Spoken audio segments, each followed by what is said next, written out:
anfitriona. Eso.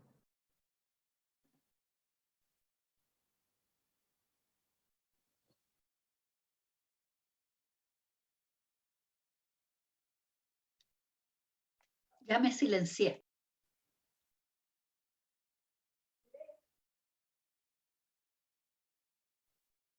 Ya, creo que ahí nos conectamos a Facebook. Denme un minutito para hacer una prueba de audio.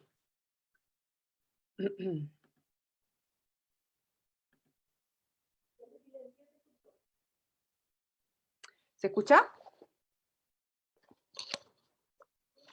¿Sí?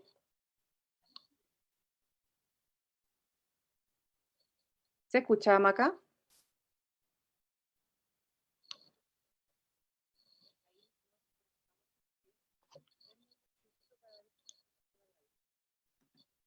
Sí, ya, ahí estamos. Se conectó y se escucha. Me confirman por interno mi productora. No, mentira. Vamos a empezar entonces. Estamos todas ok. Bueno, buenas tardes a todos, a todas, a todos los que están conectados en este momento a esta transmisión.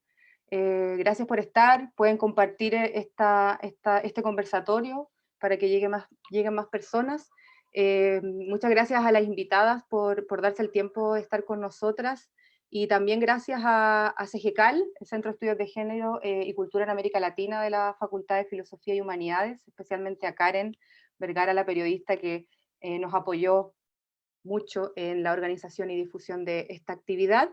Y les cuento que esta actividad está organizada por la Red de Imaginarios Críticos e Interseccionalidad, que es una red consolidada a partir de un proyecto interno de la universidad, de la Vicerrectoría de Investigación y Desarrollo, y yo soy parte de esa red, me llamo Nicole, y el día de hoy tenemos el primer conversatorio sobre miradas críticas de la pandemia. En esta oportunidad vamos a reflexionar desde las economías críticas, los feminismos y la interseccionalidad. Tenemos varias invitadas y voy a pasar a presentarlas. Primero quiero agradecer a Macarena, que está realizando la traducción de lengua de señas. Muchas gracias por acompañarnos el día de hoy. La profesora Paulina Los Reyes, profesora titular del Departamento de Historia Económica de la Universidad de Estocolmo. Está con nosotros también Andrea Sato, ella es licenciada en Historia y Ciencias Sociales, magíster en Sociología de la Universidad de Chile, e investigadora, de la Fundación Sol. También está Francisca Fernández, ella es antropóloga, doctora en estudios americanos, integrante del grupo de trabajo Claxo, Ecologías Políticas desde el Sur, Abya-Yala, parte del Movimiento por el Agua y los Territorios, y además vocera del Comité Socioambiental de la Coordinadora Feminista 8M. Y por último tenemos a la anfitriona que va a moderar esta conversación, que es la profesora Kemi Yersun, profesora titular de la Universidad de Chile, directora de la Red de Imaginarios Críticos e Interseccionalidad, y también fundadora del Centro de Estudios de Género de la Facultad de Filosofía y Humanidades. Les quiero contar que vamos a estar recibiendo sus preguntas. Acá abajo de esta misma transmisión ustedes pueden escribir las preguntas, si son generales o dirigidas, por supuesto pueden poner a quién va dirigidas, y yo voy a estar recopilándolas para el final de la intervención de las invitadas podamos tener una ronda de conversación más abierta. Eso, muchas gracias por estar nuevamente. Traten de difundir en sus Facebook y redes sociales para que más personas puedan llegar a esta actividad. Así que dejo a la profesora Kemi, que va a dar sus palabras iniciales, y después empezamos la ronda de intervenciones de nuestras invitadas. Bueno, yo también felicitar a todas las invitadas y agradecer a Nicola Ayala por haber ayudado a que lleguemos a puerto.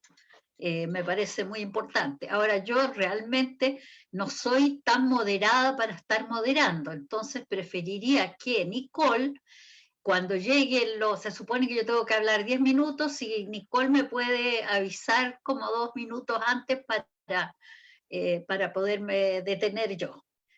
Bueno, hoy día estaba pensando yo en género y biopoder, el estado del Estado, y pensar desde la subjetividad, la economía crítica y los estudios de género. Y en ese sentido, pensar que, por ejemplo, desde la sífilis de 1400 al COVID, pasando por la lepra en la isla de Pascua, que se considera el ombligo del mundo, entre comillas, ancestralmente, y que se convirtió en leprosario en 1889, yo querría indagar en lo biopolítico, en el biopoder, como una manera de interseccional de trabajar economía crítica como una modalidad interesante, ¿no? Importante. Y mi pregunta entonces es, ¿por qué interrogar la relación entre subjetividad, economía y poder hoy, que nos encontramos en una transición entre el estallido de octubre del 19 y la pandemia del COVID, habiendo pasado por el 8 de marzo, que tuvimos casi 2 millones de personas en la ciudad de Santiago, feministas exigiendo un cambio civilizatorio. Quisiera leerles un pequeño escrito y es precisamente la pregunta sobre subjetividad y economía crítica. Y me hago la pregunta habiendo leído a Carlos Marx en El Capital, cuando él se empieza a preguntar la relación entre cuerpo y producción. Me pregunto lo siguiente, si es que puedo leer esto, a ver. ¿Consideramos biopolítica la reproducción de la fuerza de trabajo, el despliegue del gasto biofísico y psíquico que involucra la producción de residuos, dice Marx, en el cerebro, en los músculos, en los nervios, la mano del hombre? Y yo agrego, ¿no es cierto?, los apegos, los roces corporales, la leche y la mano en la escoba. ¿Consideraríamos eso también una dimensión biopolítica del trabajo, centro no estudiado de la economía crítica? Bueno, en ese sentido, entonces, mirar el recorrido de los feminismos en 3 ciclos. Uno es el ciclo más conocido, que es la representación y el sufragio, que finalmente desde los años 30 al 49 nos implicó salir a la calle por todo el país con el Mensch en el 35 y luchar por una representación de sufragio. Ahora, lo que sí tenemos que pensar y agregar es que absolutamente fue un sufragio muy parcial, porque solo votaban los letrados, y dentro de ellos, las mujeres letradas eran una mínima representación de la sociedad.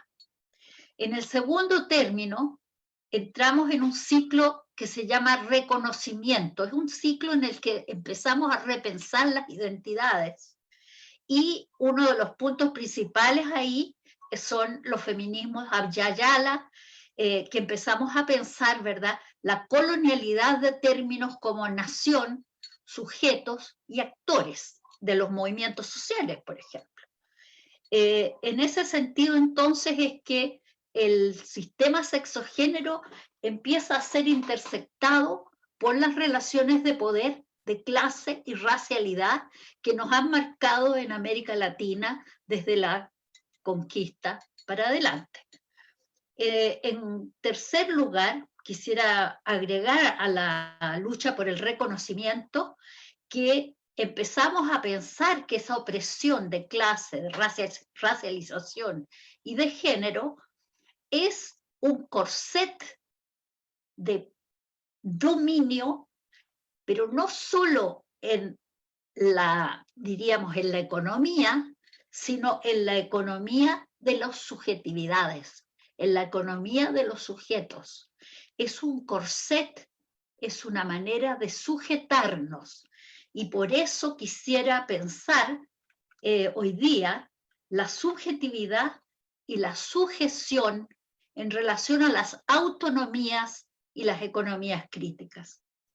El poder patriarcal neoliberal implica violencias, implica extracción de vida, implica convertir a los otros y las otras, disidencias sexuales, mujeres, pueblos originarios, pueblos trabajadores, nos convierte en objetos de intercambio y no se nos ve como sujetos de producción, de una producción que además de ser de objetos, es también una producción deseante, es una producción de subjetividades que ansían su autonomía. Por ello, entonces, insertar con Rita Segato, al repensar la economía crítica desde las violencias como un eje central.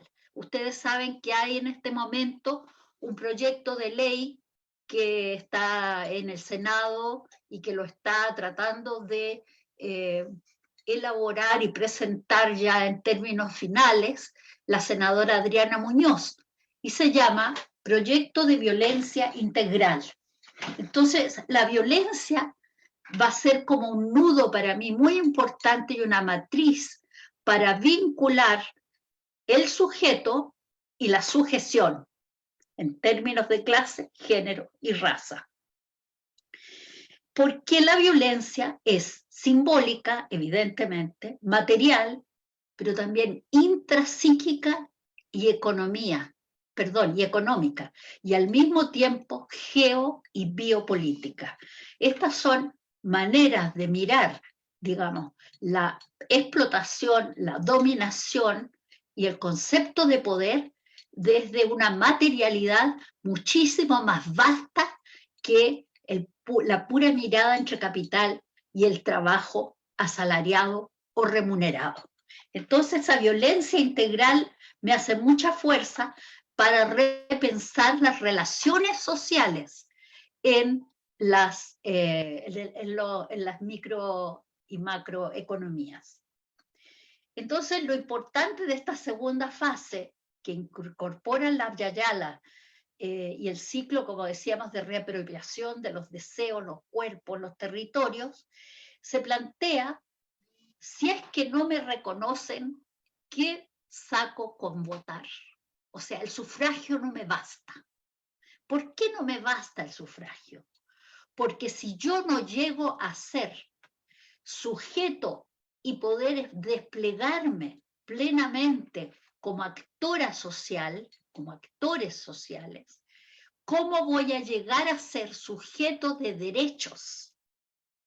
¿Se entiende? Entonces, la lucha por las identidades y el reconocimiento es un pilar fundamental para el reconocimiento de sujetos de derechos, y no solo derechos humanos, que nos ha costado un mundo conquistar en Chile, sino también derechos sexuales y reproductivos, derechos económicos, derechos al trabajo decente y remunerado, derecho al reconocimiento de los cuidados como eje central de la reproducción del trabajo en términos de las personas que trabajan, lo que llamamos la reproducción de la fuerza de trabajo.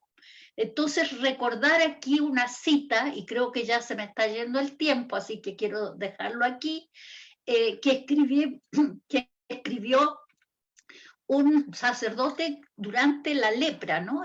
Cuando se había convertido en leprosario a la isla de Pascua, y estaba evidentemente el leprosario muy vinculado al colonialismo, y cito: combatimos la enfermedad, no las condiciones de los que sufren, dice al investigar los leprosarios en Isla de Pascua. De hecho, si pensamos en la imagen del leprosario, en el fondo lo que se ha realizado es el encierro de las personas consideradas infecciosas. Yo quisiera entonces, a partir de esa metáfora de la enfermedad, pensar los vínculos coloniales del Estado de Chile con el pueblo Rapa Nui, pero también lo podemos pensar con todos los otros pueblos originarios.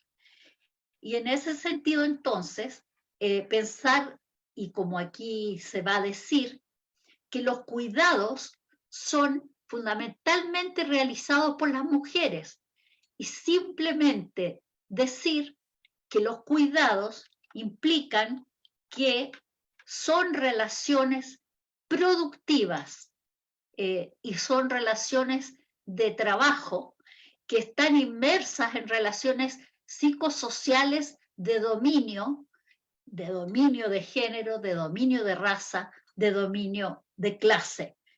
En ese sentido, entonces, querríamos insistir que la violencia y el concepto de autonomía y soberanía aplicado a los sujetos y a las subjetividades en nuevas relaciones es clave para empezar a pensar la economía crítica con una mirada transversal de género, raza y clase. Lo dejo ahí y después podemos ampliar con las preguntas y nuestra conversación. Gracias, Kemi.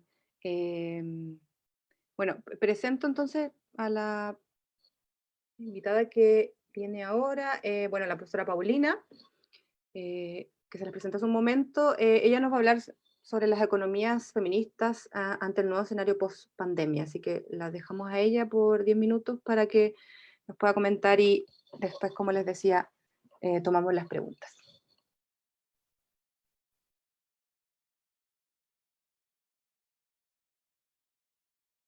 Ya, antes que nada, muchísimas gracias a Kemi, que ha sido la que ha tomado la iniciativa de esta reunión, y también a Nicole y a Macarena, que gentilmente nos está traduciendo a todos. Y por supuesto, o sea, muy lindo estar aquí y tener alguna comunicación con todos ustedes que están escuchando. Bueno, yo quisiera un poco rescatar cuáles son los postulados de la economía feminista y de qué forma nos están ayudando a pensar, de qué forma también el feminismo puede enfrentar lo que se está planteando en este momento a partir de la crisis del COVID-19.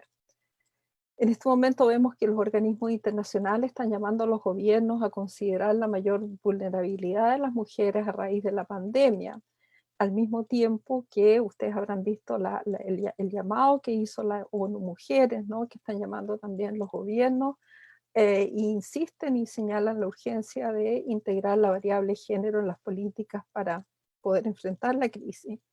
Ahora también, paralelamente, desde que la crisis emerge y empieza, digamos, a convertirse en un problema cada vez más urgente, también han habido respuestas desde la academia. Y vemos también en foros y en revistas especializadas una atención creciente a la situación de las mujeres en el contexto COVID-19. Ahora, creo que ya a 2 meses que la crisis explotó, digamos, o sea, hay como un cuadro relativamente claro respecto a cuáles son los rasgos fundamentales de la situación que estamos viviendo a partir de una perspectiva de género.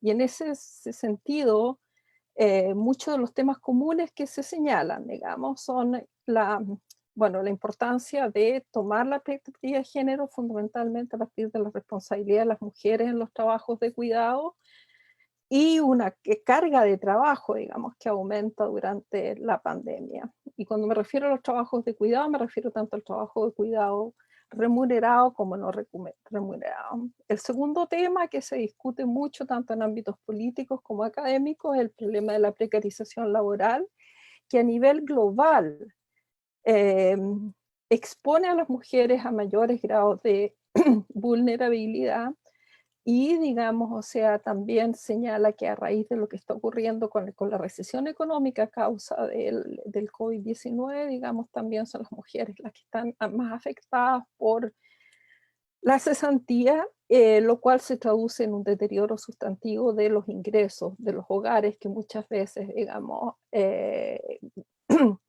más allá de las visiones y de los imaginarios de los hogares, digamos, de los hogares heteroparentales, muchas veces son las mujeres las que son, como se llama, jefas de hogar.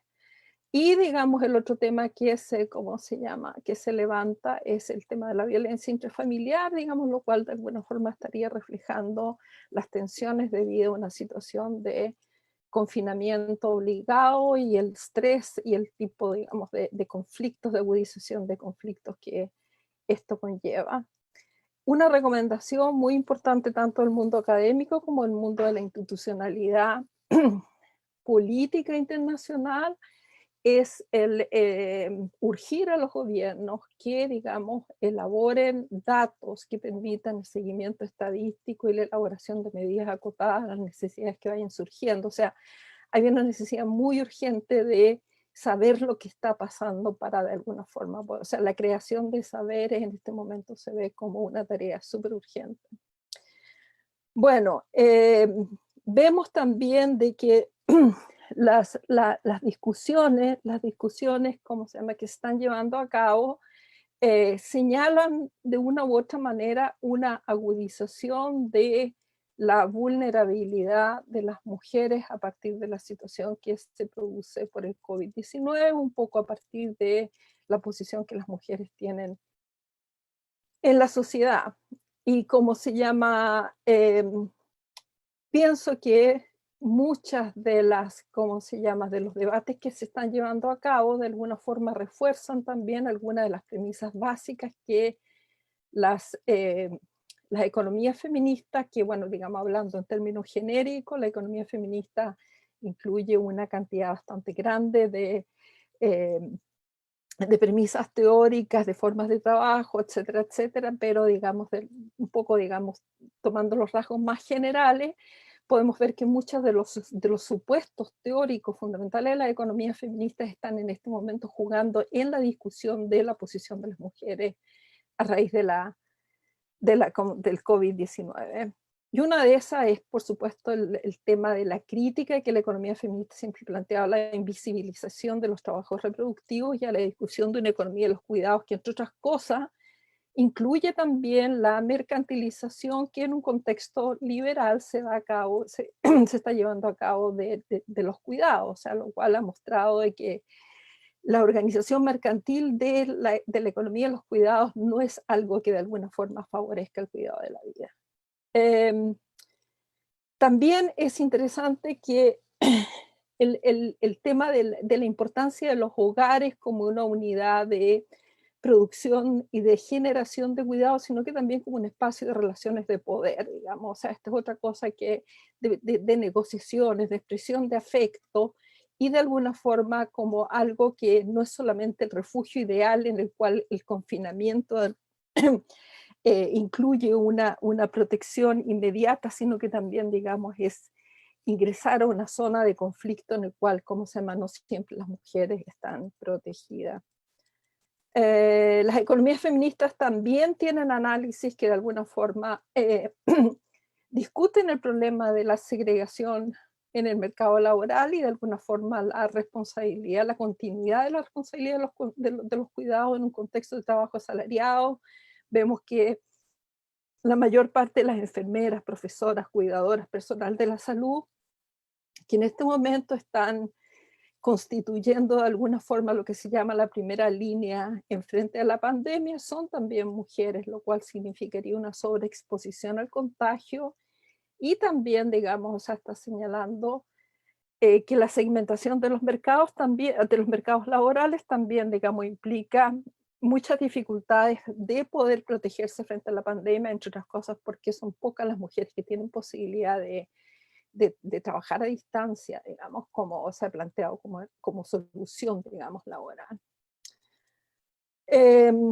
También se discute a nivel institucional, fundamentalmente feministas como Lourdes Venería y Diane Elson, que han discutido más que nada la institucionalidad en la cual las mujeres tienen que sobrevivir y crear distintas estrategias, digamos, ¿cómo se llama?, de mantención y, digamos, relacionar las estrategias femeninas dentro de una institucionalidad que está fundamentalmente creada y formada, construida a partir de una norma heteropatriarcal, en la cual, como se llama, también se traduce un acceso diferenciado a la seguridad social y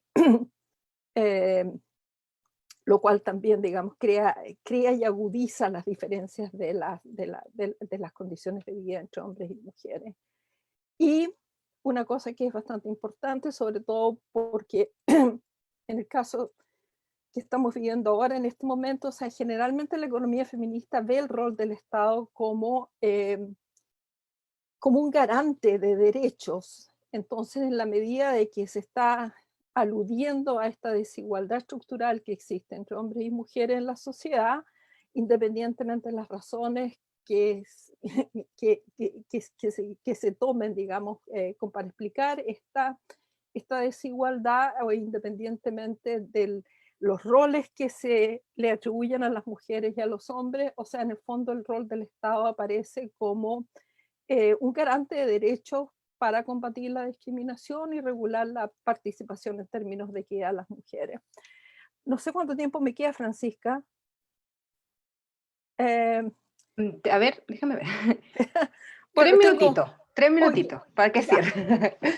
Qué bueno, porque lo que yo quisiera tomar ahora es que las movilizaciones feministas durante los 2 últimos años, que yo tengo que decir, nosotros estamos bastante marcadas por la movilización feminista en Chile, pero yo también quiero señalar de que las movilizaciones feministas han sido tremendamente combativas, fuertes y muy activas durante los 2 últimos años ¿cómo se llama?, en muchos países del mundo, desde la India a Latinoamérica, o sea, hay en Argentina, lo vemos en Colombia, etcétera. O sea, hay una movilización feminista que está, digamos, señalando cosas críticas. Entonces, lo que yo me gustaría señalar aquí, que las protestas en Chile y la movilización feminista en Chile están aportando cosas fundamentales a la formulación de una agenda feminista transnacional y transformadora. Entonces, y me gustaría señalar algunos puntos, a ver si los podemos discutir y escuchar así un poco cómo ustedes se plantean en relación a eso. Y una de las cosas que me parece más importante es que en la interpretación que el movimiento feminista en Chile le da al tema del trabajo de los cuidados, se desborda el ámbito doméstico y mercantil. Y estamos hablando de cuidados como algo que va más allá y que también se manifiesta en espacios comunitarios, en relación al medio ambiente y también en las interacciones con otras formas de vida, animales no humanos, etc. Y esto es algo que es tremendamente importante y que se recoge en el contexto del coronavirus en relación a, por ejemplo, la organización de trabajos comunitarios de supervivencia y defensa de la vida. Y allí creo yo que esa resignificación de la idea de cuidado desborda también lo que estamos acostumbrados a ver como trabajos de reproducción. Que fundamentalmente sea en el marco de la producción capitalista y que tiene que ver con la recomposición de la fuerza de trabajo, pero aquí me parece que hay una conceptualización de los trabajos de cuidado que va mucho más allá.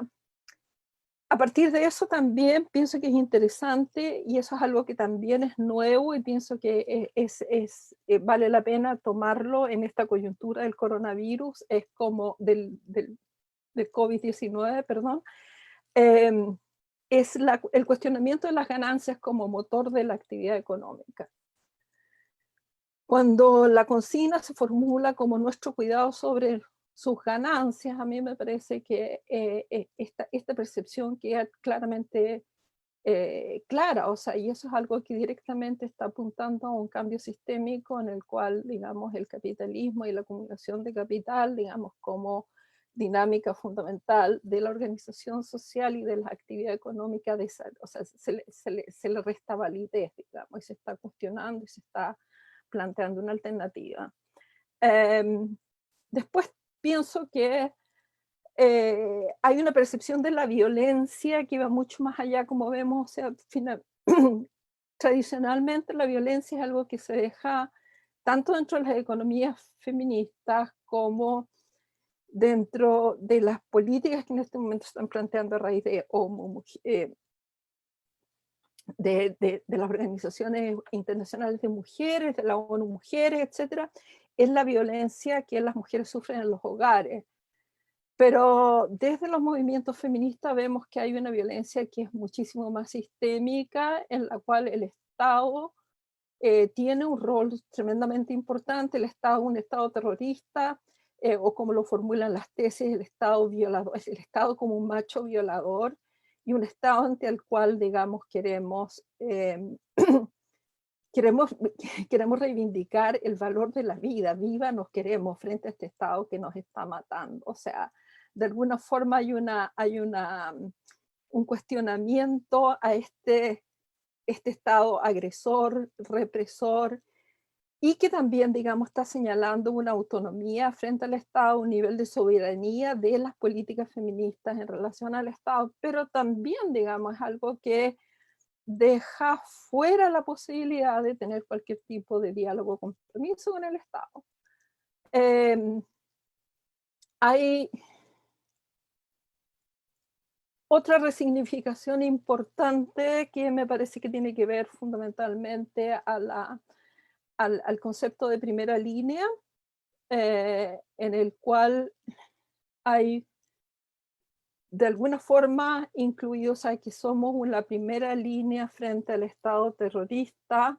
Es algo que también tiene que ver con las políticas de sacrificio y de alguna forma con la necropolítica del dejar morir del Estado en relación a la falta de, bueno, la priorización, digamos, de la actividad económica, de la obtención de ganancias frente, digamos, al cuidado de la población. O sea, en ese sentido, el concepto de Achille Mbembe, cuando habla de la necropolítica, se trata, digamos, o sea, no solamente de la agresión, del genocidio, de los estados terroristas genocidas, sino que también se trata de la política del dejar morir, del no actuar frente a situaciones que evidentemente van a llevar, digamos, a la muerte de sectores acotados de la población, ¿no? Entonces ahí hay una crítica que tiene que ver con el manejo y la gestión mercantilista de la crisis, o sea, con las empresas más que los hogares en el foco. Y desde ese punto de vista, pienso yo, y aquí cierro, creo que el concepto de precariedad de la vida, que es tremendamente central en lo que han sido las movilizaciones feministas en Chile y en otros lugares también, pero fundamentalmente en Chile, pienso yo que permite articular de alguna forma las distintas posiciones de vulnerabilidad que las mujeres habitan en este momento, pero digamos también rescata como objetivo político, o sea, politiza, digamos, la lucha por la vida como algo formulado a partir de las experiencias que se dan en una sociedad capitalista, heteropatriarcal, en la cual, como se llama, las divisiones de género son una división fundamental para ejercer el poder. Muchas gracias, Paulina. Gracias. Parece que es Nicola que está dando la palabra, ¿verdad? Sí, ¿puedes darla tú que a mí? No, sí, yo la verdad es que creí que no estabas ahí. No. Sí, estoy en las sombras. Sigue tú, no deberías estar en la sombra. Estoy un poco en la sombra porque me veo un poco oscura, pero estoy. Sí, bueno, le doy la palabra a Andrea, que va a reflexionar en torno al uso del tiempo y el hogar en los circuitos de producción y reproducción neoliberal. Eh, Hola compañeras, muchas gracias por la invitación. Saludar a todas las que están haciendo posible esto. Bueno, mi exposición principalmente tiene que ver con cómo desde las economías críticas y desde percepciones críticas podemos repensar nuevas estructuras para la construcción, desde construcciones de índices hasta la organización social del trabajo y la organización social de los cuidados, que están sentida y prioritaria en este contexto y en este momento. En ese sentido, quisiera partir tomando algunas palabras a las que se refería Paulina anteriormente, principalmente cuando podemos observar que el movimiento feminista y todo lo que implica su marco analítico, teórico, y su militancia y actuancia en el espacio público, permitió que para esta pandemia y para que esta crisis del capital, nosotras, nosotres, estuviéramos preparadas desde un punto de vista muy reflexivo, poniendo en el centro principalmente los cuidados y entendiendo, haciendo un diagnóstico, que el modelo de acumulación capitalista es un modelo que atenta contra la vida y atenta contra las personas que garantizan los cuidados. En ese sentido, yo creo que es central que los feminismos hoy día también tomen esta batuta de repensar nuevas formas de reorganizar la vida en su conjunto. Y en segundo lugar, quería plantear que la crisis a la que nos vemos enfrentadas hoy día no es una crisis que se inaugura en marzo con el COVID-19, sino que es una crisis que de larga data, que es endémica al modelo de acumulación capitalista y que finalmente hoy día el COVID-19 viene a acelerar. Desde Fundación Sol, hace mucho tiempo que estamos considerando que estamos en una crisis terminal del capitalismo, que va a finalmente hacernos entrar a nuevas disputas de poder, a nuevas disputas de subjetividades, y a nuevas disputas de los sentidos comunes y de acumulación, distintas a las que habíamos estado mirando durante los últimos 2 siglos al menos. Y ya para entrar en tierra derecha, quisiera principalmente articular esta conversación entendiendo cómo el capitalismo y el modelo de acumulación capitalista no solo produce mercancía, produce bienes y servicios, sino que también produce subjetividades, muy en línea con lo que planteaba Kemi al inicio de esta conversación. En esta construcción y producción de subjetividades del modelo de acumulación capitalista, vemos que hay 3 principios básicos. Primero, que es un modelo sumamente androcéntrico, que se basa en el bienestar principalmente de los varones blancos de mediana edad y de clases medias o medias altas. En este sentido también hay una percepción de que los recursos suelen ser infinitos, muy vinculado al mito organizativo del desarrollo y que eventualmente vamos a entrar en un estadio de desarrollo superior al que estamos. La segunda idea, en la construcción de estas subjetividades, está muy vinculado a que los seres humanos somos independientes, no somos vulnerables, y que no necesitamos de otros, de otras, para nuestro buen vivir.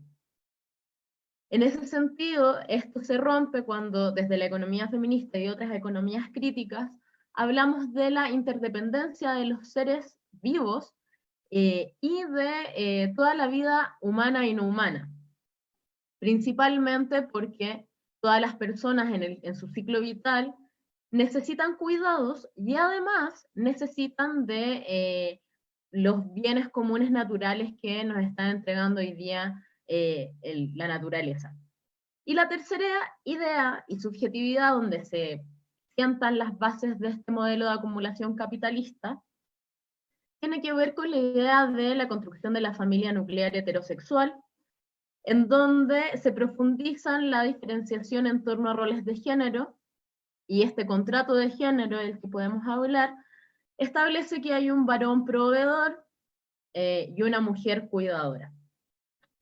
En ese sentido, la familia nuclear heterosexual va a ser la base en la que se va a cimentar este modelo de acumulación capitalista, poniendo en el eje principal los cuidados gratuitos de las mujeres dentro de los hogares que garantizan la recomposición no solo de la fuerza de trabajo, sino que también la reposición de distintos bienes y servicios que los hogares van a consumir. En este sentido, desde Fundación Sol, consideramos que desde las economías críticas es fundamental poner una perspectiva desde los hogares, principalmente, y aquí vinculándolo también a lo que decía Paulina, a los hogares como unidades productivas, pero no solo como unidades productivas de esta mercancía tan fundamental para el modelo de acumulación capitalista que es la fuerza de trabajo, sino que también son unidades productivas en tanto producen trabajo, producen mercancía, consumen y también son parte de toda la cadena del valor de los bienes y servicios. Los hogares, por tanto, son fundamentales para que el modelo de acumulación capitalista se mantenga, se reproduzca y finalmente se mantengan estas lógicas eternas que hemos visto. Y lo principal en este sentido es que los hogares van a garantizar la reposición, como lo decía, de bienes y servicios y de la fuerza de trabajo. Comprendiendo esto, comprendiendo los hogares como unidad productiva, el trabajo doméstico no remunerado y el trabajo de cuidados es esencial para el ciclo productivo monetarizado, porque establece no solo los cuidados mínimos para los eventuales asalariados que vayan a trabajar al mundo del trabajo monetarizado, sino que también son las mujeres, dentro de los hogares principalmente, quienes se llevan la carga de todo lo que implica, por ejemplo, un modelo de acumulación por desposesión, como el que tenemos hoy día en Chile, que está sumamente vinculado a la mercantilización de los derechos sociales. En ese sentido, vemos, por tanto, que en un modelo como el chileno, un modelo donde los derechos sociales básicos no están garantizados, son las mujeres, a partir del trabajo de cuidados, quienes garantizan todas esas dimensiones que hoy día el Estado no está garantizando. En este sentido, ya no estamos viendo que las mujeres solamente están garantizando fuerza de trabajo, sino que también estamos viendo que son quienes cumplen labores que ni el mercado, ni el Estado, ni otro ente social está realizando. Vemos, por tanto, que en un contexto como el chileno, en un contexto de alto endeudamiento, en un contexto de trabajo precario, en un contexto de bajos ingresos por el trabajo, finalmente son las mujeres quienes se llevan esa carga importante de trabajo doméstico y no remunerado. Y esto es bastante interesante, principalmente cuando asevero que son las mujeres las que se llevan esta carga, porque desde Fundación Sol, en nuestro penúltimo estudio, hemos sacado un par antes después de ese, que se llama No es amor, es trabajo no pagado, pudimos pesquisar algunas cuestiones que yo creo que es fundamental para entender hoy día cómo las mujeres se articulan como la base del modelo de acumulación capitalista. Por ejemplo, cuando observamos el uso del tiempo de las mujeres del primer quintil, o sea, las mujeres más empobrecidas por este modelo de acumulación capitalista, vemos que en una semana tipo, de lunes a domingo, esta mujer del primer quintil utiliza 45 horas de trabajo no remunerado, doméstico y de cuidados, a comparación de, por ejemplo, mujeres del quinto quintil, o sea, mujeres que tienen mejor condición económica, que utilizan 37 horas de trabajo doméstico no remunerado. Esto principalmente tiene que ver con que las mujeres de clases sociales o con mejores posiciones sociales tienen un mayor acceso a ingresos, pueden pagar para que otra mujer, muchas veces migrante, racializada, pueda realizar estas labores dentro de sus hogares y ellas tengan un tiempo finalmente para poder utilizarlo en que estimen conveniente. Se vuelve mucho más problemático cuando observamos el uso del tiempo entre varones del primer quintil y mujeres del primer quintil. Los varones del primer quintil utilizan solo 19 horas a la semana en trabajo doméstico y de cuidados, a comparación a las mujeres que utilizan 45 horas. Pero los varones del quinto quintil utilizan esas mismas 19 horas en trabajo doméstico y de cuidados. Uno podría pensar que en los hogares más empobrecidos, o sea, los del primer quintil, los varones deberían hacer más horas de trabajo doméstico y de cuidados, pero no, tanto varones del primer quintil empobrecidos como del quinto quintil realizan la misma cantidad de horas de trabajo. Esto también lo podemos comprobar en distintos estudios, por ejemplo, en el que se ven que las mujeres casadas o que conviven con parejas varones tienen una carga de trabajo global mucho más alta que, por ejemplo, hogares monoparentales donde solamente está la mujer. En ese sentido, también es interesante, dentro de este mismo estudio, pudimos pesquisar que las mujeres entre 45 y 65 años que realizan trabajo voluntario para otros hogares, en promedio dedican 3,6 horas de esta actividad diariamente. ¿Quiénes son estas mujeres que están haciendo trabajo voluntario a otros hogares? Principalmente son vecinas, madres, abuelas, tías, que a partir de un tejido y de una red invisible de cuidados sostienen el funcionamiento de todas las economías, porque probablemente esta tía, esta vecina que está cuidando a los hijos, hijas de otra vecina, es porque finalmente esa mujer que no está cuidando tuvo que salir al mundo del trabajo asalariado a buscar ingresos.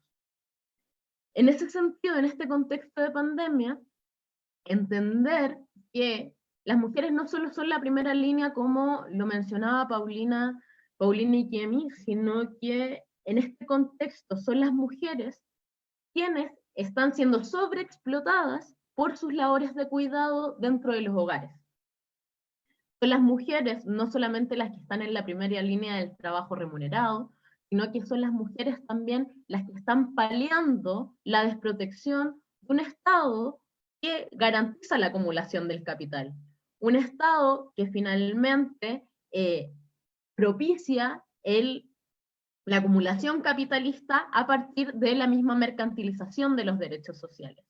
Son hoy día las mujeres que cuidan, y en esta red invisible que vemos de solidaridad infinita entre madres, tías, vecinas, hermanas que cuidan, lo que garantiza hoy día no solo la vida de nosotros y nosotras, sino que también están garantizando que el modelo de acumulación capitalista se mantenga con los niveles de ganancia que se han mantenido históricamente. En ese sentido, y con esto termino para dar paso ya a la última exposición, en este sentido, repensar la organización social de los cuidados es repensar también la reorganización social del trabajo y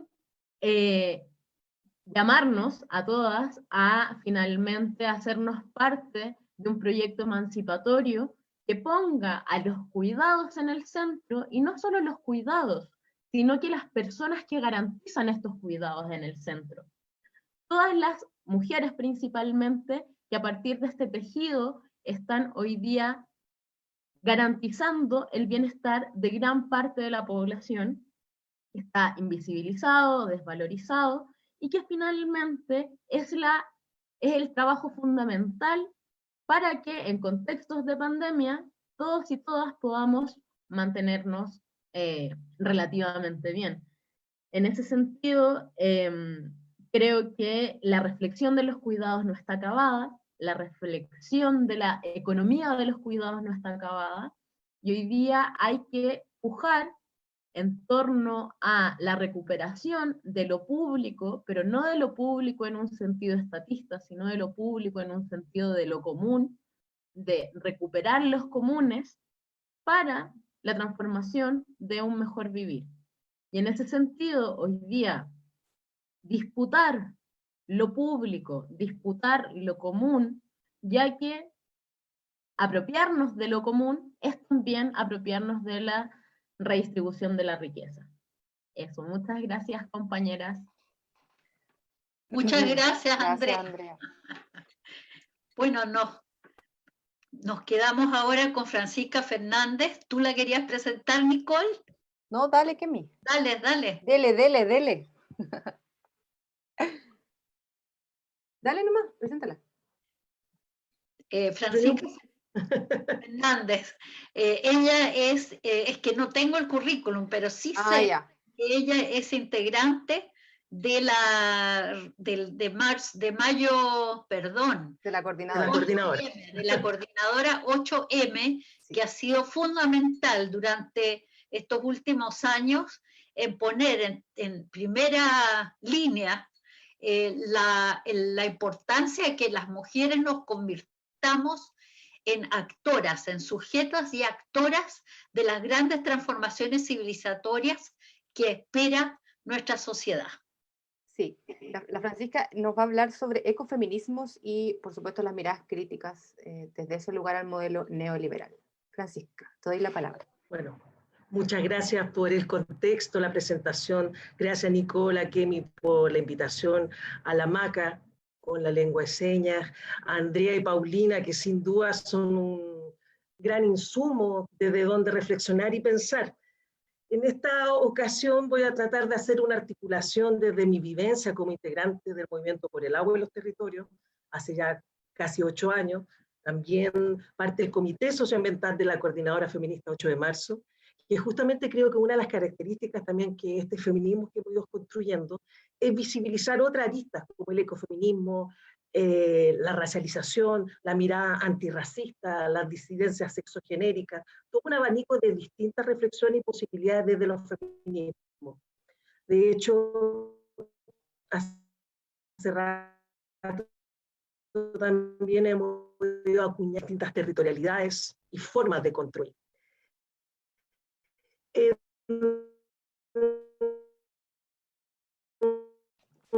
Frente a eso, bueno, a señalar, pero me pueden escuchar. Escuchaba un poquito Una primera cortado. reflexión respecto. Mucho cortado y no Sí, sé si lo que pasa estamos todas apagadas. Nicole, Vamos Están a... apagadas, menos Estamos Nicola. todas. Ya, Yo me les voy. leo, eso sí, me pueden comentar lo mismo que está cortado y le estoy leyendo. Me pasa el internet baja la velocidad. A ver, una de las bases de la reflexión, yo diría son dos. Por una parte, vivimos en un proceso profundo ecocida y biocida. Y por un segundo lado, hacer una genealogía respecto a cómo las economías o el ecofeminismo puede ser un sostén para construir justamente economías críticas. Lo he dicho en varios lados, pero es importante volver a esta reflexión. El capitalismo mata, anula todas las posibilidades mismas de la existencia y de la vida. Y como feministas de muchos movimientos, hemos dicho además, es parte del eje de la precarización de la vida. Por eso, desde el ecofeminismo, hablamos constantemente de biocida, de ecocidio. Y en ese sentido, en el marco de la pandemia, vemos cómo se va consolidando una política del desecho. Hay cuerpos desechables, hay cuerpos que no importan, la de mujeres, niñas, disidencias, pueblo originario. Pero además, y creo muy importante señalar, vivimos de una crisis sobre otra crisis. La forma como se ha consolidado el capitalismo es de crisis en crisis, que me parece demasiado relevante señalar, y esta es una más. y que sin duda también es la posibilidad de la transformación. Entonces, para pensar desde en clave el ecofeminismo del trabajo, es importante hacer una geopolítica del trabajo, instalando un sistema mundo de explotación, sobre todo en unos ejes que hemos hecho tratar de visibilizar desde los movimientos socioambientales: el extractivismo, la extracción ilimitada de los bienes comunes para la venta a los mercados internacionales, que además complejidad, porque también han habido países progresistas que han intensificado las políticas extractivas. ¿Qué es lo relevante en esta relación de explotación? Es que el extractivismo siempre ha sido anclado en economías masculinizadas, donde la producción, las mujeres somos las más precarizadas, mayor flexibilidad, en el trabajo del consumo, al estar subempleadas, no empleadas, estamos también precarizadas, al no haber un reconocimiento del trabajo, de los cuidados, del trabajo reproductivo, pero además en zonas extractivas donde el trabajo de cuidados se intensifica bajo la contaminación, bajo las enfermedades y el despojo territorial. Entonces hablamos de economías masculinizadas entendiendo todas las cadenas capitalistas, desde la producción, distribución y consumo, no reconocimiento del trabajo y cuidados, pero además un espacio creciente de ocupación de las mujeres y disidencia en la resistencia. También creo que es importante visibilizar, por ejemplo, la precarización de las mujeres luchadoras, que además de ser precarizadas en todo nivel de la vida, tienen que sumar como un ámbito más de acción el accionar de la resistencia. Y ojo, cuando hablamos de economías masculinizadas, también es visibilizar cómo las grandes negociaciones en conflictos socioambientales son hombres los que van a esos espacios. Por ejemplo, en el caso de Chiloé y la contaminación por la salmonicultura, donde finalmente hay un gran despliegue de los pueblos movilizados, pero son los hombres los que se sientan a negociar. Entonces me parece importante ver todo este abanico de relaciones de extractivismo, sistema de explotación, mundo. Entonces, acá, cuando hablamos de economías críticas desde esta lectura ecocida, ya no es solo la contradicción clásica de capital-trabajo, es la contradicción capital-vida y capital-naturaleza. Y en ese sentido, me parece fundamental hacer la vinculación entre extractivismo, modernidad y colonialidad. Acá no solo un campo de disputa del trabajo humano, sino también la mirada antropocéntrica utilitarista que desde la modernidad y la invasión se ha instalado. Una mercantilización y una violencia sobre la naturaleza que ha operado de la misma forma de la violencia y mercantilización sobre las mujeres y las niñas. Eso me parece demasiado relevante, la relación violencia-naturaleza con la violencia estructural hacia las mujeres. Entonces, ¿qué nos viene a dar cuenta esta pandemia en un marco de un ecocidio? Por una parte, una precarización estructural, el endeudamiento, que ya lo ha señalado muy bien Andrea, la misma Paulina, pero también, vuelvo a insistir, la explotación de la naturaleza. De hecho, nosotras decimos, el extractivismo no está en cuarentena. Hace 2 semanas hubo una intoxicación en Ventana Quintero Puchuncaví por dióxido de azufre.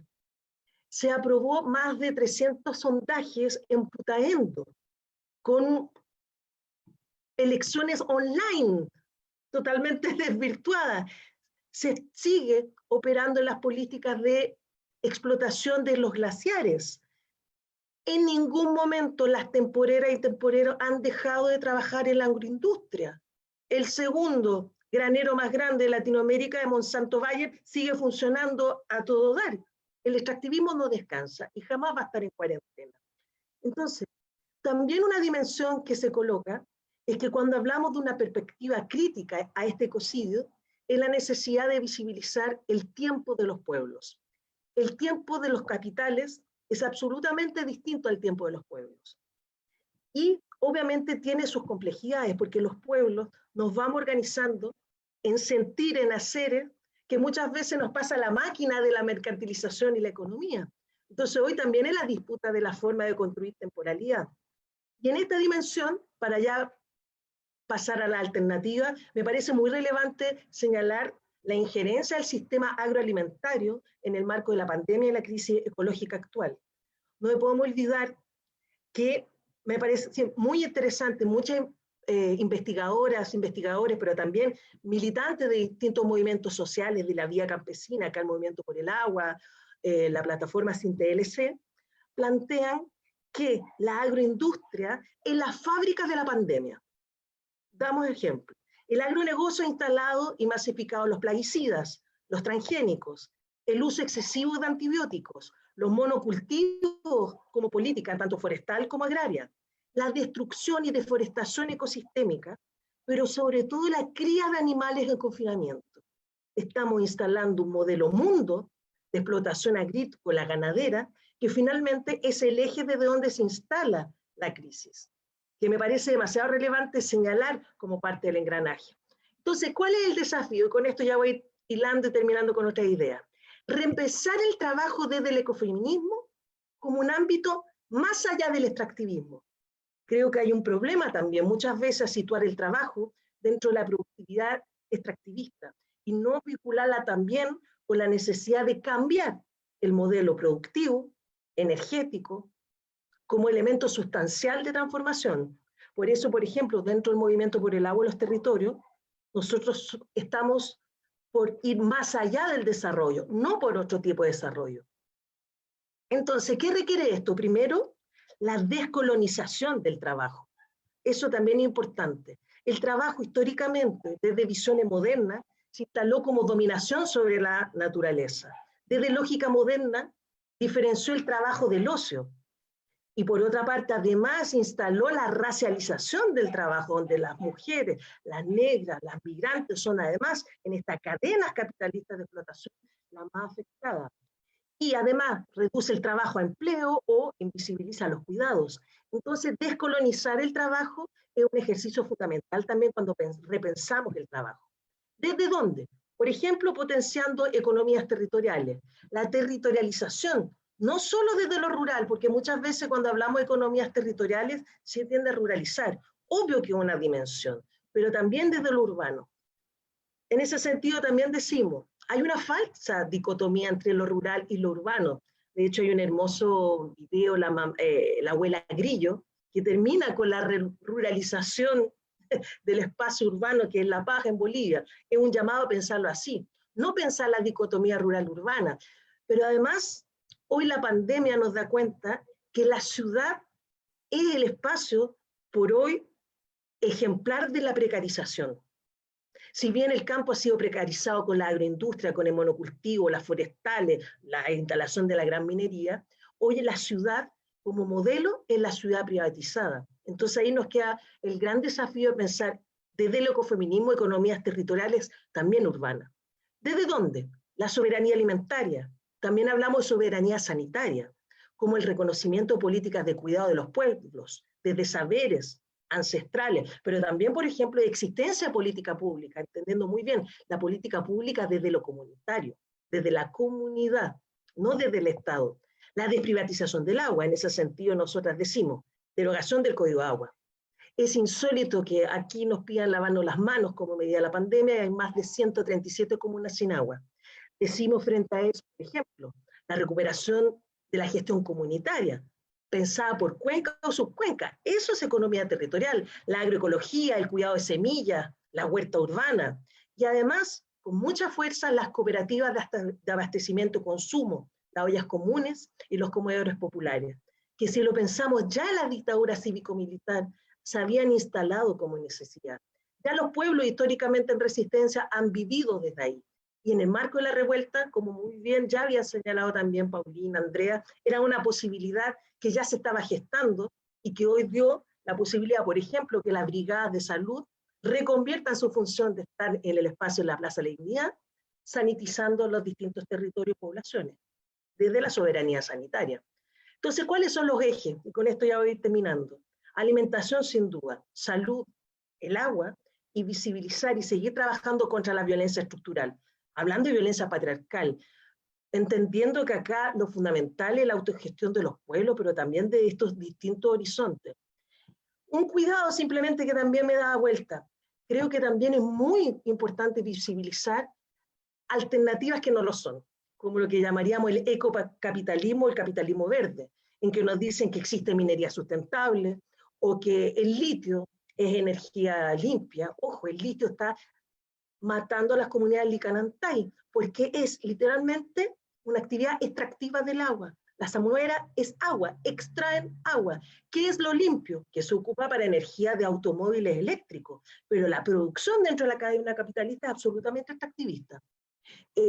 Por ejemplo, la salinización, la desalinización del mar, rompiendo con el ciclo hídrico o las carreteras hídricas, despojando territorios para seguir alimentando otras tierras que, ojo, no van a ser para las comunidades, sino van a ser para el monocultivo, por ejemplo, de la palta. Entonces, ahí, ¿cuál es la propuesta finalmente? Hay autores como Eduardo Budina o la misma Maristela Svampa que hablan de la transición post-extractivista o socioecológica, que no es fácil, pero acá podríamos decir que tiene algunas premisas. La ética de los cuidados del pueblo, pero de la naturaleza, eso hemos estado transversalmente de acuerdo. Fin a los tratados de libre comercio. Ojo, son ejercicios. La transición post-extractivista va a tener a corto o mediano plazo. Por ejemplo, si en Chile aplicáramos la emisión de gases tóxicos, les aseguro que mañana se cierra ventana. Y eso es absolutamente factible si se aplicara. Entonces, el freno a los tratados de libre comercio, hoy TPP-11 sigue en viento en popa. Fuera Monsanto Bayer, en esta dupla, te doy la semilla, comes y además te enfermo y te doy el remedio. Por ejemplo, la aplicación de tratados internacionales, la derogación del Código Agua, la derogación definitiva del DL701, el monocultivo. Hablamos de la justicia restaurativa, no solo el cuidado del ecosistema, sino la responsabilidad de restaurar ya los ecosistemas dañados, siendo que hay espacios que ya fueron totalmente sacrificados. Y esas alternativas existen. Escuela agroecológica germinal, de agroecología germinal en la Ligua, la escuela campesina que estuvimos Andrea de Curaco de Vélez, la red de Anamuri en Chépica haciendo todo un trabajo desde el feminismo popular y campesino, la red de huerta urbana, la red de abastecimiento que hoy se está instalando. Está la red de economías territoriales, desde donde el Festival de la Lana o del Piñón es la posibilidad tanto política y práctica de dar cuenta de esta nueva construcción de economías territoriales. Está la red de abastecimiento La Minga, pueblo a pueblo, la canasta, el trabajo de Trasol en la Federación de Cooperativas de Trabajo, en las cooperativas de mujeres haitianas del café, que también son compañeras que han hecho un maravilloso trabajo, cooperativa Mujeres Manos Libres, donde también el tema anticarcelario es otra posibilidad de pensar también otra forma de entender esta transformación, también desde economías locales. Y bueno, nosotras como comité somos parte de un espacio en la Carta de Mujeres, donde están Anamuri, mujeres de la Marcha Mundial, la red de no violencia contra las mujeres, y otro espacio articulándolo. Entonces, me parece muy importante terminar que desde la lectura ecofeminista hacia un modelo crítico, es que los pueblos ayudan a los pueblos. Eso, queridas.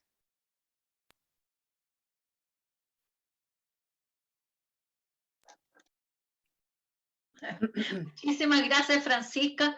Muy estimulante y muy, bueno, concita e incita a la discusión y el debate en varios puntos.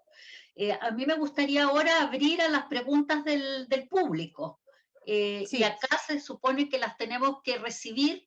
Nicole las iba a recibir. Las tengo anotadas. Ya, entonces tú las vas... Sí. Tengo 5 preguntas para cada una de ustedes. Y empezamos... 5 para cada una. No, 5. Y cada una de ellas es para cada uno de ustedes. No, 5 es mucho. Kemi, preguntan por acá. Dice, las cuarentenas y distanciamiento social hace parecer la familia nuclear y los hogares como el lugar más seguro. Sin embargo, las mujeres sabemos que eso no es así. ¿Qué alternativas prácticas podrían emerger ante la urgencia de escapar a las violencias que estos lugares imponen a las mujeres? ¿Y cómo esta pandemia puede acelerar el necesario proceso de transformación o de construcción de la familia nuclear? Bueno, definitivamente mi trabajo ha sido muy clave en el sentido de mostrar que la familia nuclear, sobre todo de raigambre religiosa, que lo difícil que nos ha sido en Chile instalar un modelo laico, plural y heterogéneo de familias. Y en ese sentido, la nación-estado, como colonialista, extractivista y negadora de subjetividad, eso sí lo quiero acentuar hoy día, ¿no? ¿Por qué? Sin subjetividad no podemos transformar las relaciones sociales.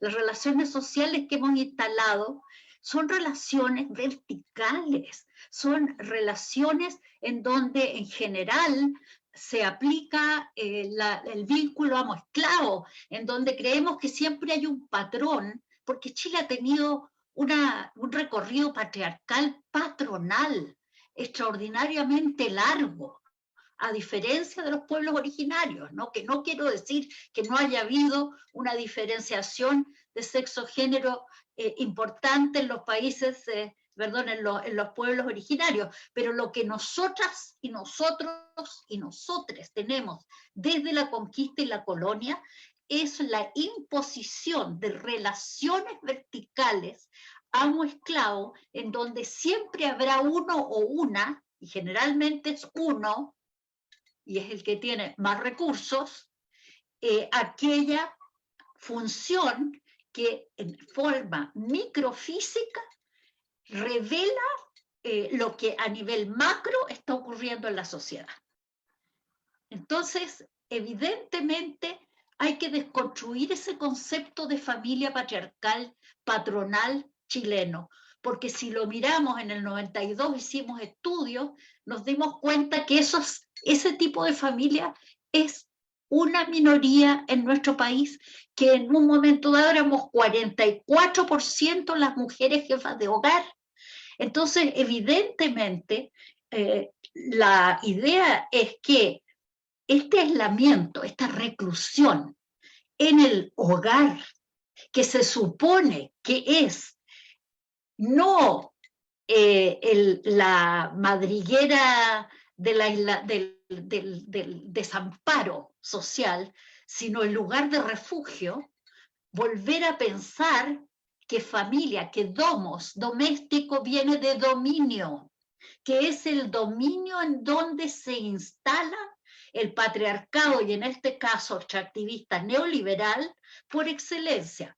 Por tanto, apenas empezó la pandemia y se nos forzó, por razones que todos conocemos, al aislamiento, aumentó en 77% la violencia hacia las mujeres, la violencia de género. Entonces, romper la idea de que solamente hay violencia intrafamiliar. No, hay violencia intrafamiliar, pero porque es en la microfísica de una violencia estructural, extractivista y neoliberal, patriarcal, que no hemos logrado transformar. Ahora, ¿cómo salimos de esto? Yo creo que definitivamente salimos volviendo a recuperar todo el descontento que tuvimos en el estallido y que marcaron nuestra presencia en las calles. Ese estallido es el estallido que va a llevarnos desde el descontento a las bases para un nuevo modelo de civilización, no solo de sociedad, sino una nueva manera de organizar, como decían todas acá, la vida. Gracias, Kemi. Estás en silencio. Gracias. La próxima. Ya. Sí, tengo otra pregunta para Francisca. Son como dos preguntas, pero bueno, quizá una puede ser un poco más corta la reflexión para que no se alarguemos, pero nos preguntan si el movimiento feminista, pensando en tu rol en la coordinadora 8M, tiene ciertas demandas o esperanzas con respecto al plebiscito nacional que se viene, ¿ya? Y cómo el movimiento feminista puede levantar un programa político, una agenda política que pueda profundizar y cuestionar este modelo económico, sobre todo en este contexto de crisis. Esas preguntas para Francisca. Ya, la pregunta es de siempre. Bueno, primero yo hablaría de movimientos feministas. Somos muchos feminismos confluyendo con distintas lecturas. Y de hecho creo que una de las cosas que más valoro de la Coordinadora Feminista 8 de marzo, que tenemos distintas reflexiones. Y una de las fundamentales, y en eso se vincula con el movimiento por el agua y los territorios, yo participo en tanto ecofeminista en la coordinadora, de hecho el Comité Socioambiental, la mayoría somos del movimiento por el agua y los territorios, es que hemos dicho desde siempre, la única posibilidad del cambio estructural es asamblea constituyente, pero de carácter plurinacional, articulación pueblos, comunidades y territorios, el espacio afro, migrantes, somos distintas comunidades políticas. Y por otro lado, una asamblea feminista, que no es lo mismo que paridad. Paridad es simplemente un criterio numérico que era casi, o sea, uno pensaba que casi un criterio, podríamos decir, criterio de realidad, simplemente por temas estadísticos. Es mucho más que eso. Es construir estas relaciones despatriarcalizadas. Entonces dijimos, las elecciones que nos situaron no era lo que nosotras queríamos. Primero, estaba en el marco de políticas de Estado de violencia. Violencia política sexual, violencia de las mutilaciones, violencia de criminalización de la movilización. Y finalmente, con un acuerdo de paz en noviembre, que solo instaló la posibilidad de una convención mixta y la convención constitucional. Entonces, ¿qué nos sucedió? Nosotras íbamos a levantar una campaña en el marco de entender que aprobamos una nueva constitución, pero desde la lógica de la Asamblea Constituyente. Y eso es muy importante. Esa es nuestra lectura. Porque, ojo, cuando instalamos la necesidad de debatir la esfera de lo público, no estamos pensando en la esfera del Estado. Estamos pensando en, obviamente, interpelar al Estado, pero bajo la construcción de proyectos autonómicos. Y en ese sentido me parece súper relevante. Nosotros hace 2 años que tenemos un programa de feministas. Tenemos un programa feminista que lo debatimos en el primer encuentro de las mujeres que luchan y este segundo encuentro que le pusimos las y les que luchan, un encuentro plurinacional, donde punto por punto tenemos propuestas. Por ejemplo, en el ámbito socioambiental, derogación de Código de Agua, derogación de los distintos instrumentos privatizadores de la semilla, del agua, del trabajo, políticas de descriminalización del pueblo mapuche y de la despocialización, que es tan difícil. La policía, queremos decir, hay un programa y llevamos 2 años trabajando de ello. De hecho, también construimos un plan de emergencia, que lo hemos hecho con otras organizaciones feministas y además con otros movimientos sociales, donde estamos hablando justamente del autocuidado en un criterio territorial, de la importancia que se nos viene ahora el endeudamiento, y estamos exigiendo la gratuidad en el pago de los servicios básicos, el frene de la deuda, seguros reales de garantía respecto a justamente la pérdida del empleo, medicación absolutamente gratuita. O sea, creo que es muy importante. Hay un programa y un programa político donde tiene más de una decena de aristas, donde tomamos el tema de educación, salud, lucha socioambiental, memorias feministas, tecnología, niñez. Entonces ahí hay un ámbito, pero sin duda que la construcción territorial, con todos los desafíos que levanta esa mirada territorial hoy en día. Eso. Gracias, Francisca. Para Andrea, también 2 preguntas. La primera es, ¿qué políticas públicas serían más efectivas para hacer frente a la violencia y las relaciones de poder dentro de los hogares? ¿Y cómo nos podemos ayudar entre nosotras? Y la segunda, que en esta crisis terminal del capitalismo, ¿cuál sería el modelo o los nuevos modelos, considerando la sociedad actual en la que vivimos? Esas son las 2 preguntas para Andrea.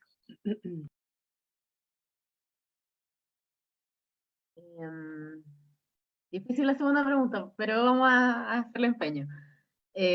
Con respecto a qué políticas públicas podemos impulsar para garantizar la seguridad y el cuidado de las mujeres dentro de los hogares, yo creo que, y como lo decía Francisca, en el marco que nos han dado, es bastante poco lo que el Estado ha hecho. Como me refería en mi presentación, hoy día el Estado se configura como un Estado subsidiador del capital, un Estado que garantiza el modelo de acumulación capitalista y por tanto garantiza la violencia que implica el modelo patriarcal y capitalista.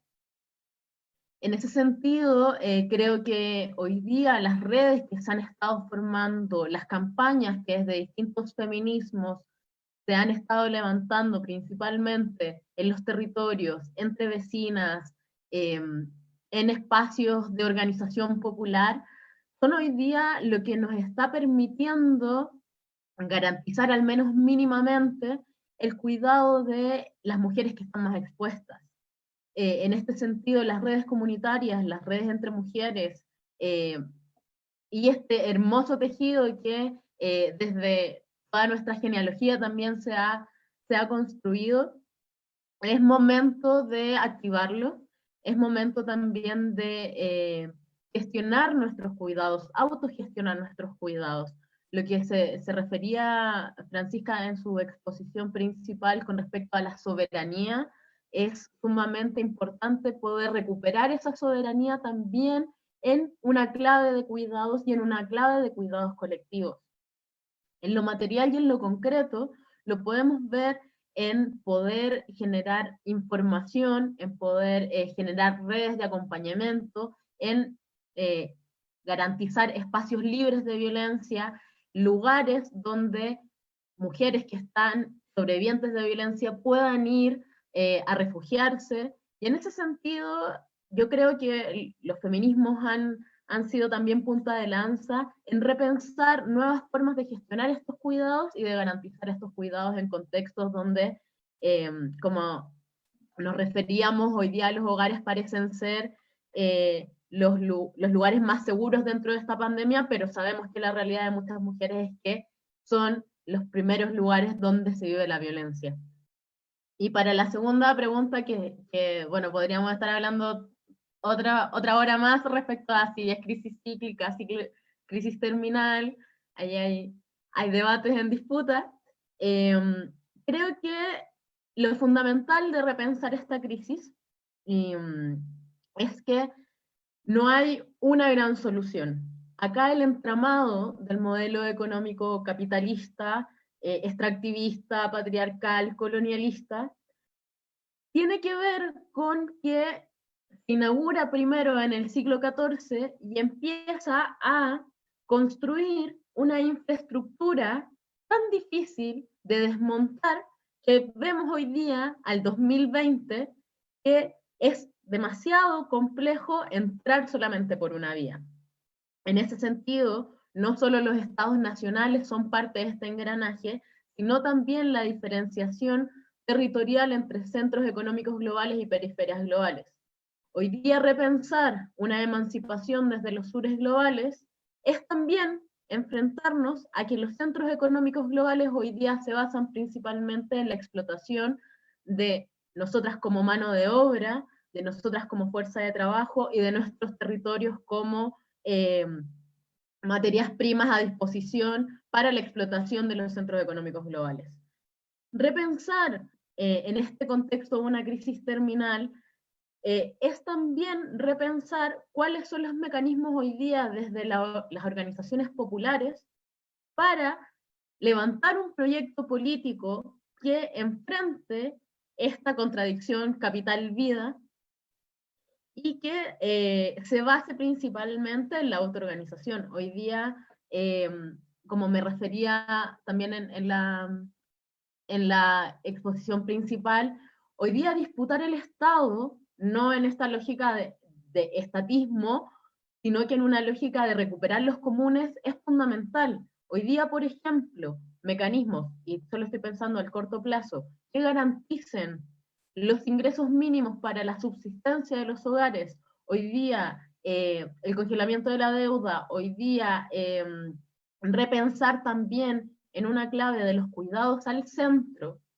es también pensar cómo esta organización social del trabajo finalmente es sexuada, es androcéntrica, es colonial y totalmente extractivista, en un sentido donde este mito organizativo del desarrollo lo tenemos que desmantelar. O sea, los países, los territorios, las personas, gracias a este modelo de acumulación hemos construido estos sentidos comunes y estas objetividades que generan personas que pueden ser personas opresoras y personas que pueden ser oprimidas, territorios opresores y territorios que son oprimidos. En este sentido vemos que una estructura racista, sexista, capacitista, finalmente mantiene el status quo y hay una batalla que también es cultural en la recuperación de los comunes, en la recuperación de nuestra vida y en la recuperación del buen vivir. Eso, pero también podemos hablar mucho de si es crisis terminal o crisis cíclica, que me parece un debate muy interesante para este momento. Habrá una segunda. Sí. ¿Habrá otras preguntas? Sí, para Paulina. Le preguntan, ¿cuáles serían políticas desde el gobierno en este contexto que permitirían mejorar la calidad de vida de las mujeres, sobre todo apuntando a la violencia, a la precarización? ¿Qué tipo de políticas en este momento se necesitan por parte del gobierno para mejorar la calidad de vida de las mujeres? Eso entiendo que dice. Sí.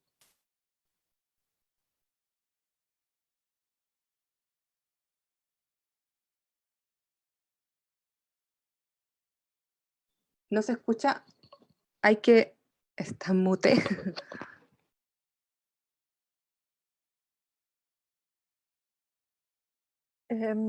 Bueno, yo la verdad es que creo poco yo creo poco en medidas que emerjan del gobierno y que sean focalizadas como para solucionar el problema de las mujeres sin al mismo tiempo crear otro tipo de cambios, o sea, que son mucho más generales, puesto que la violencia que sufren las mujeres, como dije anteriormente, o sea, no es solamente una violencia que se da dentro del hogar, sino que es una violencia sistémica y que se da a distintos niveles, o sea, se da desde, bueno, hemos visto cómo los carabineros reprimen a las hortaliceras mapuches, sabemos la violencia que las mujeres sufren en sus lugares de trabajo, y también tenemos el tema de la violencia en los hogares. Yo creo que nos falta así de alguna forma, o sea, discutir en serio la función, porque, o sea, en el fondo yo creo que hay que de alguna forma dar vuelta la pregunta y un poco plantear, o sea, el sistema en el cual nosotros vivimos es un sistema tan terriblemente represor de cosas tan fundamentales que nos hacen a nosotros seres humanos, que necesita mucha violencia para que funcione. O sea, ya sea el ejercicio de violencia o la amenaza de la violencia. Entonces, medio como pensar así la fantasía de poder erradicar la violencia es también un poco tener la fantasía de que este sistema puede funcionar sin violencia, lo cual yo no creo. O sea, tenemos ejemplos demasiado claros y no un problema de creerlo o no creerlo, sino que la evidencia está allí. O sea, hay una pandemia y tenemos boinas negras en las calles. O sea, ¿de qué me están hablando? ¿De qué violencia? Entonces, pienso que el Estado que saca las boinas negras a la calle a mí no me garantiza que pueda solucionar el problema de la violencia intrafamiliar. En ese caso, digamos, ¿qué otro tipo de violencia se están usando, se están fomentando? Entonces, pienso que necesitamos de alguna forma empezar a cuestionar el tema de que la violencia es un elemento constitutivo de la sociedad en que estamos viviendo, y esa violencia es necesaria para que la sociedad funcione. O sea, no es algo que sea externo, no es algo anómalo, es un requisito. Y yo creo que, y la amenaza también, tenemos, o sea, el tema de lo que plantea, también lo que plantea Andrea anteriormente, o sea, qué posibilidades tenemos nosotros en Chile de cambiar, por ejemplo, la matriz productiva sin que eso genere una cantidad de agresión externa que también se puede traducir en violencia. La Kemi me dice que sí, porque nosotros lo vivimos, Kemi, ¿cierto? O sea, también o sea, vivimos ese proyecto sin saber, digamos, en esos momentos lo que se estaba maquinando desde afuera, desde antes incluso que se eligiera Allende. Entonces, digamos, o sea, el tema de mantener una estructura, o sea, que es tremendamente desigual, explotadora y que está matando al planeta concretamente y a nosotros de paso, ¿cómo se llama? Es algo que se sostiene con violencia. Entonces, claro, yo podría decir, Me parece que hay políticas que tienen que ver con la creación de, ¿cómo se llama?, de refugios para mujeres, hay políticas que tienen que ver con la rehabilitación de agresores. O sea, yo creo que también ahí hay que tener un poco cuidado, o sea, con quienes estamos demonizando como sujetos violentos. O sea, también es olvidar, digamos, todo este impacto de la violencia estructural. Así que pienso que pensamos erradicar la violencia y hacer algo contra la violencia. No creo que el gobierno pueda hacer mucho, puedo decir, porque ya vemos la violencia que el gobierno está ejerciendo sobre nosotros en este momento. Así que eso me hace muy desconfiada de las cosas que se pueden hacer, desgraciadamente. Había otra parte de la pregunta que se me olvidó. Nicole. Déjame ver.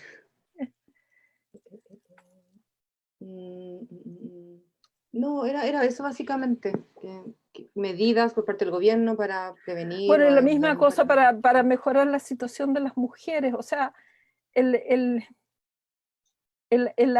funcionamiento de la sociedad requiere la subordinación de ciertos cuerpos, o sea, necesita la construcción de subjetividades subordinadas, explotables, prescindibles, etcétera, etcétera. O sea, no es casualidad.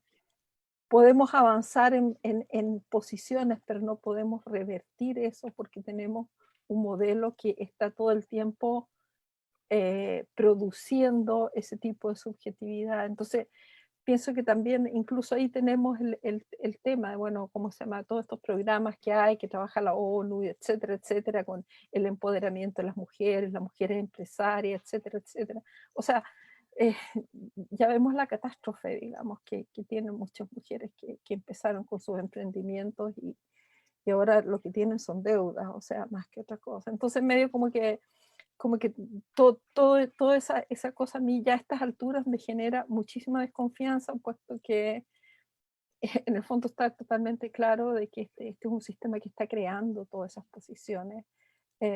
Entonces, digamos, los cambios que se pueden producir son bastante cosméticos. Y disculpen que, digamos, en otro momento a lo mejor podría dar una respuesta un poco más reformista, pero pienso que nosotros estamos en una situación en la cual podemos pensar todo desde el comienzo, desde el vamos, del cero. Entonces pienso que no nos perdamos en ¿cómo se llama?, en soluciones cosméticas. ¿Hay más preguntas, Nicole? Estamos, así que dejo abierta algunas palabras finales si quieren profundizar en algo.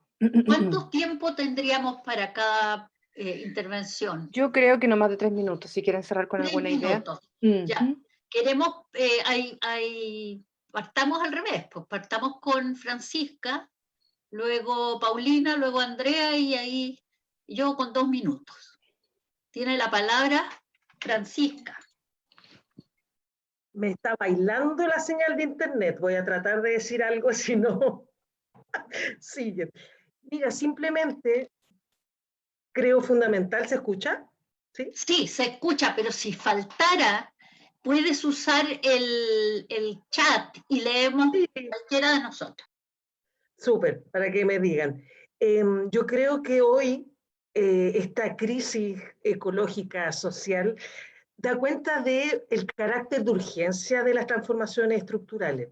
Si bien estoy absolutamente de acuerdo que son muy complejas, tenemos que empezar ya a pensar en medidas de corto o mediano plazo. Esto de verdad no da para más. Y yo creo que algo que ejemplifica muy bien esto y la necesidad de estas economías críticas es que, por ejemplo, hoy las luchas socioambientales son luchas desde el sentido común de los territorios. No son las clásicas luchas ecologistas solamente por la naturaleza, sino la gente cansada del olor literalmente a mierda de la chanchería, la gente cansada de defecar en bolsas, la gente cansada de tomar agua en camiones aljibes. Por eso yo digo, es una lucha cada vez más desde el sentido común. Y por eso, desde ese sentido común, apelar a economías críticas. Solamente dando 2 elementos para otra conversación. Ya hace tiempo trabajamos el concepto de derechos de la naturaleza. que si bien desde la nueva constitución en Ecuador y después la declaración de los derechos de la madre naturaleza en Bolivia, hoy también requiere un carácter fundamental. Nosotras decimos, el agua como derecho humano, pero también el agua como derecho a la naturaleza, en tanto sujeto político para garantizar el ciclo hídrico, para garantizar la mantención de la vida de los ecosistemas más allá de lo humano. Y finalmente, el carácter antirracista. También creo que el tema del racismo hoy, en el marco de la pandemia, nos instala como un gran desafío. Y esto, racismo entendía de manera muy transversal. Lo que sucedió en esta racialización de la infección pandemia, cuando se abordó el caso de estos compañeros y compañeras haitianos en Quilicura, me parece absolutamente de una gran gravedad, porque no así fue abordado el primer foco del Colegio San Giorgio, por ejemplo.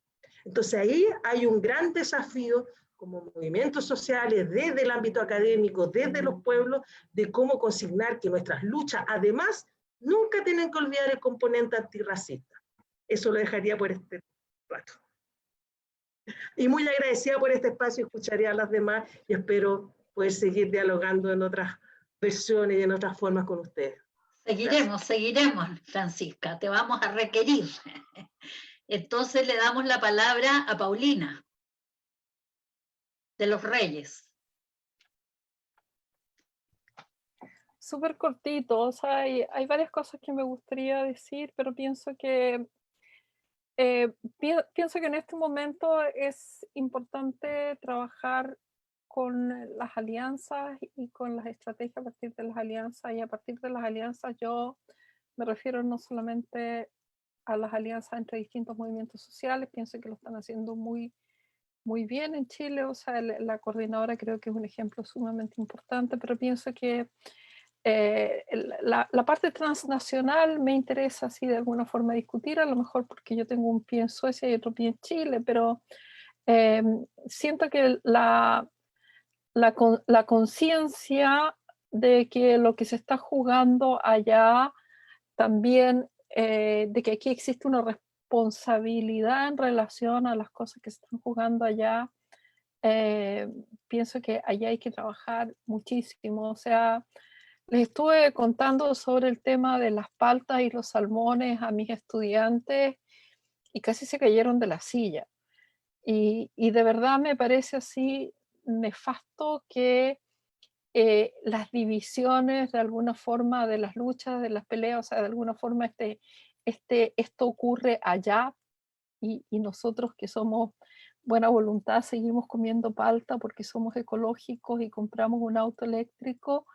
O sea, creo que allí tenemos un gran problema y pienso que el de alguna forma generar lazos o intercomunicación de alguna forma. Yo pienso que de las pocas cosas que han funcionado para producir cambios en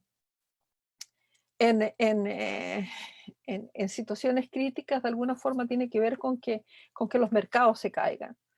O sea, si se caen los mercados, si se caen, digamos, la demanda, o sea, pienso que de alguna forma eso sí genera transformaciones y allí, digamos, se generan posibles. En este momento tenemos muchos mercados que están tambaleando y pienso, digamos, que nosotros de alguna forma podemos ayudar, digamos, a generar, digamos, aún más desequilibrio, entre otras cosas, creando nuevos sentidos comunes, creando, digamos, o sea, en general tenemos muy poca, ¿cómo se llama?, alternativas concretas en relación al consumo, que en el fondo pienso que es la otra parte, digamos, del funcionamiento del capitalismo, que es increíblemente, digamos, o sea, y consumo, no solamente consumo de bienes y servicios, sino consumo de, ¿cómo se llama?, de financiamiento, de capital, de un montón de cosas. Entonces yo pienso que de alguna forma, sencillamente, a lo mejor es allí también donde es necesario planificar estrategias y en lo posible estrategias que sean transnacionales y de alguna forma, ¿cómo se llama?, resucitar, digamos, el tema de la solidaridad, porque creo que la vamos a necesitar y mucho. Muchas gracias, Paulina. Tienes, Andrea, estamos escuchándote con toda la atención. Gracias, Kemi. Yo quedarme con algunas ideas principales también. De manera importante han salido en estas conversaciones la necesidad del cambio del sentido común, la necesidad de repensarnos desde otras matrices, disputando también este sentido común impuesto, que me parece fundamental, y en ese sentido hago mucho eco de lo que hablaba Paulina, que estas luchas son globales y que en este sistema mundo diferenciado hay naciones que se aprovechan de otras. Y es necesario también armar esas alianzas de reflexión. Quería comentarles un caso, por ejemplo, de que el Sindicato de Profesores y Profesoras de Canadá invierten en las AFP, en los fondos de pensiones vinculadas a las aguas sanitarias en Chile. Entonces observamos que, por ejemplo, profesores y profesoras con una labor fundamental en cualquier parte del mundo, hoy día tienen pensiones decentes gracias a que en Chile tenemos un sistema privatizado de pensión. Entonces, el fondo de pensiones de los profesores y profesoras de Canadá está vinculado directamente a las aguas sanitarias en Chile y también al sistema de fondos de pensión. Entonces, cuando hablamos también de que es tan difícil destrabar, es porque esta infraestructura lo que ha hecho es que nos ha posicionado en primera, segunda, tercera, cuarta, quinta categoría, y hasta sin categoría, y desechando entre países, personas, quiénes son las que importan y quiénes no. Y en ese sentido yo creo que es bastante importante este contexto y este momento donde no solo nos repensamos, sino que también se evidencian cuestiones en donde este cuento del desarrollo se ve como una farsa, como por ejemplo, todo el tiempo nos han dicho, bueno, que son los empresarios quienes crean el trabajo o quienes crean riqueza, y hoy día vemos que en un contexto de crisis, de que las personas no están pudiendo ir a trabajar asalariadamente, somos nosotras, nosotros, trabajadores, trabajadoras, quienes finalmente somos los que creamos la riqueza. Entonces, en este sentido, me quedo mucho con esta, y esta es mi reflexión final, con esta idea de repensarnos desde todas las dimensiones y poder generar movimiento antisistémico, contrahegemónico, contra todo lo que atente contra nuestro buen vivir. Eso, muchas gracias, compañeras, siempre es un agrado encontrarnos. Muchas gracias, Andrea. No sé si, Nicole, querrías hacer una pequeña, no pequeña, sino que una intervención con nosotras aquí. ¿Aló? ¿Me escuchan? Sí, sí. No, yo más que nada quiero agradecerles a todas las que participaron, especialmente a Macarena, que está como intérprete de lengua de señas, accedió inmediatamente una vez que le consultamos a participar con nosotras, así que muchas gracias, y más que yo tener la palabra, quería preguntarle a ella si quiere decir algo, no sé, pero eso, muchas gracias a todas las que están y a todos los que se conectaron. Yo también, fíjate, a ofrecer la palabra a Macarena, y después me gustaría también sí. un minutito. Macarena. No quiere. Pero no. Gracias, Maca. Gracias. Un aplauso para Maca por apañarnos. Qué maravilla, Muchas Maca. gracias. Yo te miraba, es una maravilla. Me estoy acostumbrando con esta falta de presencia a toda la gestualidad que hemos ido construyendo. Oye, yo también agradecerles enormemente a todas y cada una de ustedes en este encuentro que yo espero sea más largo, porque aquí surgieron temas evidentemente de largo aliento, y en ese sentido contarles que, por ejemplo, en 1938, 39, no, 37, el movimiento de emancipación de la mujer chilena MEMCH, según Elena Caffarena, ellas armaron el primer Frente Popular. Fueron las mujeres. Y luego, claro, los varones hicieron un frente popular que muy pronto terminó en la ley maldita y en la persecución y en todo lo que ya sabemos.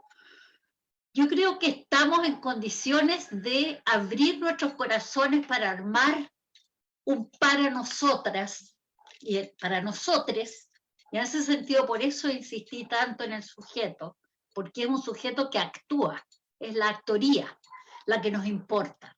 Sin actoras, sin actores, para luchar cotidianamente, pero también con una mirada, como decía creo Francisco, un poquito de más estratégica, un poquito menos estrictamente coyuntural, evidentemente que todas unidas, podemos armar una nueva matriz, pero no solo civilizatoria, sino de lucha, un tipo de lucha distinto. Acá tenemos diferencias. Yo, por ejemplo, apoyo la Asamblea Constituyente, y lo digo todo el tiempo. Sin embargo, si llega el momento de luchar por una nueva Constitución, voy a apoyar, apruebo. Porque si me quedo lejos de eso, entrego mi voz. Y en ese sentido es conjuntar lo coyuntural con lo estratégico, que es tremendamente difícil, porque en general, yo diría, una de las cosas que ha producido este modelo de extracción capitalista tardío, el neoliberalismo, es la individuación extrema de pequeños grupos que se creen y nos creemos a veces dueños de todas las verdades. Y yo creo que eso es lo que irrumpió en el estallido, que encontramos, como decía Andrea, el terreno común, los comunes. ¿Qué teníamos en común? Aunque algunas se quedaban contentas con el apruebo y otras queríamos más, ¿verdad? Pero sin despreciar aquellas que en este momento están luchando, por ejemplo, por la ley de violencia integral.